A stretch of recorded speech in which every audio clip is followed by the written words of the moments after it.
Kondisi jalan yang rusak dan tidak kunjung diperbaiki dikeluhkan oleh warga Tegal Binangun yang berada di perbatasan Kota Palembang dan Banyuasin. Dengan kondisi jalan seperti ini, warga khawatir ketika melintas.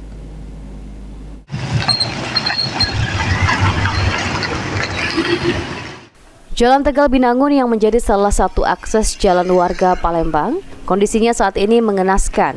Hampir di seluruh titik jalanan Tegal Binangun yang menjadi perbatasan Kota Palembang Banyuasin, terdapat lubang besar yang membahayakan pengendara, khususnya roda 2. Selain itu juga, akibat kerusakan jalan, kendaraan harus memperlambat kendaraan hingga menimbulkan kemacetan saat jam-jam sibuk, khususnya pagi hari. Bu, bagaimana tanggapan Ibu terhadap jalan yang Tegal ini, Bu?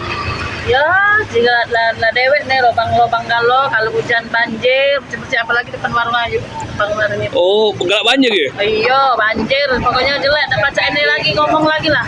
Galak macet ayu? Oh, bukan lagi, kadang dari depan Opi Mall sampai ke depan Palmera macetnya. Oh, akibat banyak lubang dan banjir ini. Iya, kalau bisa minta tolong sama pemerintah dibangun dipercepat. Warga lainnya mengaku jika jalan Tegal Binangun sudah cukup lama rusak dan belum tersentuh pemerintah untuk diperbaiki.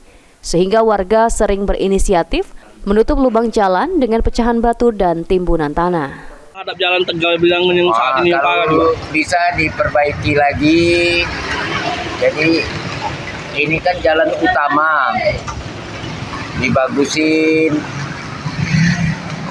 Sejak kapan, Mbak, ini, Mbak, jalan ini?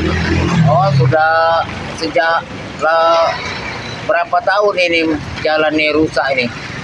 Oh, belum pernah diperbaiki, we? Belum pernah diperbaiki ini hanya ditampel we, ditimbun batu-batu kan.